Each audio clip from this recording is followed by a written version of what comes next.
Suddenly everything's gluten-free, right? Gluten-free products are among the hottest sellers right now. So no wonder farmers in Kansas are panicking. Their biggest crop, it's a gluten-free cereal grain called sorghum, is now under threat. The state is the top U.S. producer of the ancient grain, and in the last 3 years exported $416 million worth of sorghum to China. In fact, the U.S. sends 80% of the cash crop to China, where it's used to make liquor and feed livestock as well. Several U.S. ships bound for China came back after Beijing announced tariffs on our sorghum exports going over there. I got to farm with my dad every day. It's a way of life. It's a wonderful way of life. And it's at risk, and it shouldn't be. The impact of Trump's tariffs is being felt in the heartland. Soybean farmers here are now suffering economically like they haven't in decades. While U.S. farmers are watching their silos fill up with unsold grain, South Africa just made a move that shocked Washington, selling thousands of tons of sorghum straight to China. For years, America dominated the global sorghum market, but not anymore. China's buyers are turning south, cutting billion-dollar deals with African exporters who can deliver faster, cheaper, and with fewer political strings. And while the U.S. argues over tariffs and trade wars, South Africa's grain trains are rolling east, feeding China's growing demand and putting Africa on the map as a new agricultural powerhouse. What looks like a small grain deal could shift global food power, because if Africa keeps winning China's trust, America's farmers might be facing their biggest competition yet. From the continent they once ignored, the sorghum war has begun and Africa is winning. The story of global trade is changing right before our eyes, and it's happening faster than most people realize. Just a few years ago, if you talked about global grain exports, everyone pointed straight to the United States. America was the unquestioned giant, the breadbasket of the world, feeding nations from Asia to Africa. But today the winds have shifted, and that dominance is quietly being challenged by a country the West never saw coming: South Africa. What began as a quiet agricultural partnership between China and South Africa has now turned into a powerful trade shift that is making U.S. farmers uneasy. China, once one of America's biggest grain buyers, is now turning to Africa for sorghum, a drought-resistant crop that's essential for livestock feed, biofuels, and even liquor production. And this new deal is sending ripples across the global market. Sorghum isn't just another grain, it's strategic. It thrives in hot, dry climates, the kind that are becoming more common across the planet. China needs it to feed its livestock and produce baijiu, the country's most popular alcohol. And as China's demand skyrockets, so does the need for reliable suppliers. For decades, that supplier was the United States. But political tensions, tariffs, and rising costs have pushed Beijing to look elsewhere, and Africa is answering the call. In recent years, South Africa has been ramping up its grain production like never before. Massive investments in modern irrigation, logistics, and port infrastructure have transformed regions like the Free State and Mpumalanga into global export hubs. These aren't small local farms anymore. They're large-scale operations with international investors, smart farming technology, and access to shipping routes directly linking African ports to Asian markets. When China sent trade delegations to South Africa in 2024, they weren't just browsing, they were securing long-term supply chains. These deals mean millions of tons of South African sorghum heading east each year, guaranteeing stable prices and strong demand for local farmers. For China, it's about diversification. For South Africa, it's about opportunity. But for the U.S., it's a warning sign that their once secure global market share is slipping away. You see, sorghum was one of America's quiet success stories. Kansas, Texas, and Oklahoma led global exports for decades. But in the last few years, political instability and trade relations, especially the U.S.-China tariff battles, caused Chinese importers to pull back. China didn't want to depend on a partner that could turn trade into politics overnight, and that's where South Africa came in, offering exactly what Beijing wanted: steady supply, competitive prices, and no diplomatic drama. For South Africa, the timing couldn't have been better. The country had been struggling with agricultural overproduction and market saturation within Africa. The Chinese demand opened new doors, new profits, and a new place in the global food economy. Grain silos that once sat half full are now emptying into ships bound for Guangzhou and Shanghai. For many rural communities, this new partnership isn't just a trade deal, it's a lifeline. Meanwhile, in the American Midwest, frustration is growing. Farmers who once shipped millions of tons of sorghum to China are now seeing export orders vanish. Prices are fluctuating, government subsidies are rising to cover losses, and the political class in Washington is beginning to notice. Analysts are warning that if the trend continues, Africa could permanently replace the U.S. in several agricultural markets within the next decade. But it's not just about economics, it's about power. Grain, like oil, is political. Whoever controls the food supply has influence. For generations, America's agricultural dominance gave it quiet leverage across the world. Food aid, trade deals, and export control were all tools of diplomacy. Now that influence is being diluted as China strategically builds food partnerships across Africa, Latin America, and Southeast Asia. South Africa is becoming the latest symbol of that shift. Chinese companies aren't just buying grain, they're investing in the entire production chain.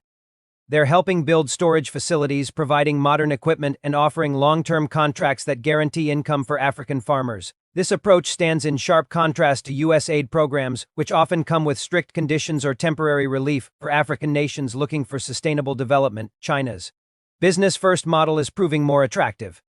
Critics in the U.S. see this as a dangerous game, one where China is quietly securing global food security at America's expense. But supporters argue that it is about time Africa reaps the benefits of its own land and labor. The truth likely lies somewhere in between. What's undeniable is that the global grain trade no longer runs through Washington alone. Inside South Africa, the results are already visible.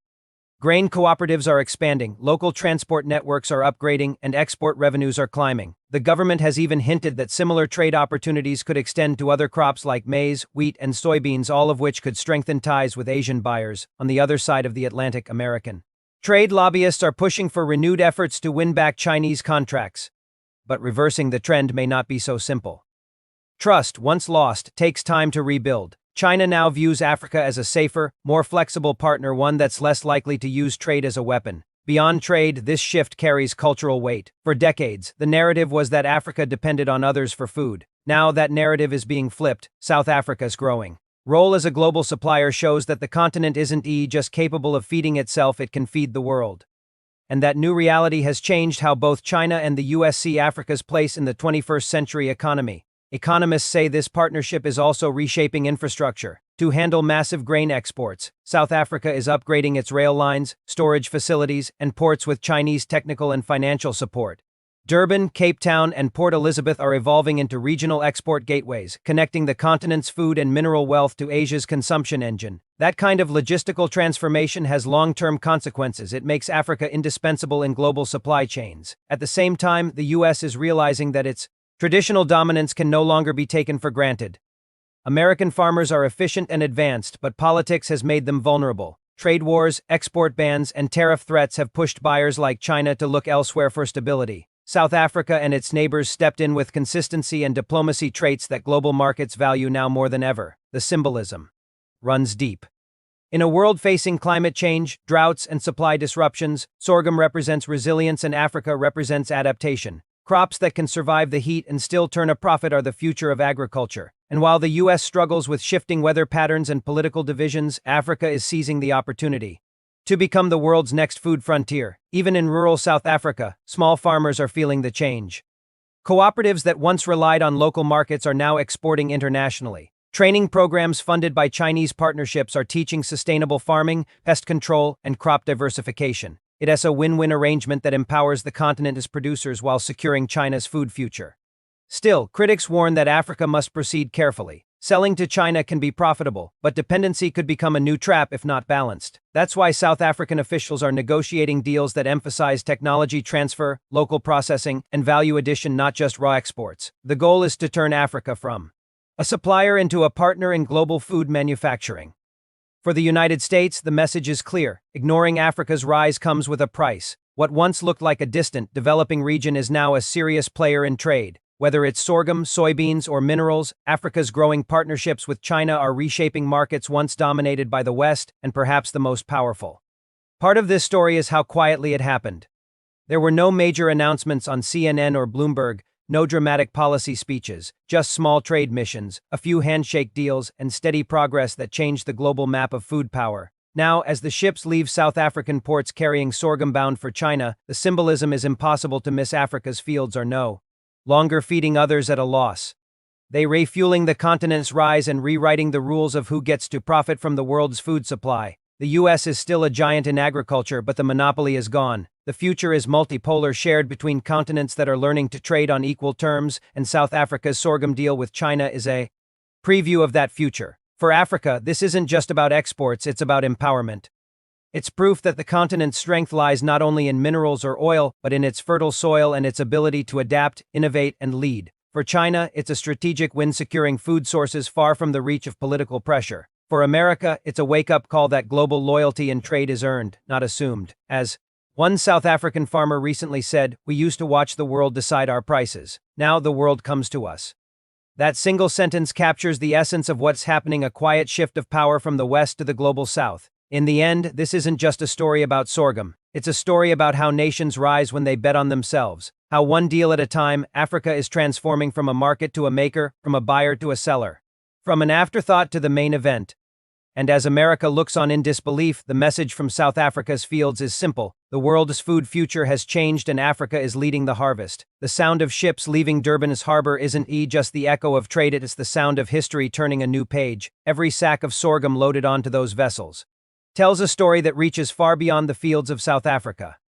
It's the story of a continent rising from the margins, shaking off the shadows of dependency, and stepping boldly into the world economy with its own voice. For decades, Africa's wealth from its soil to its minerals built other nations' power. But this time, the profits are staying closer to home. This time, the world is watching.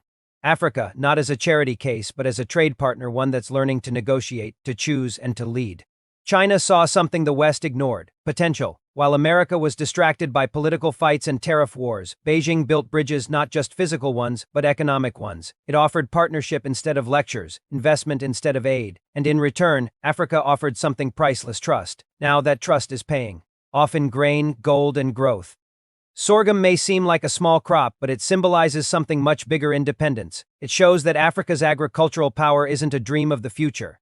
It's happening right now. Across the Atlantic, American farmers are realizing that their monopoly days are over. The market no longer waits for them. The buyers have moved on to where opportunity grows fastest, to where partnerships are built on respect, not dominance.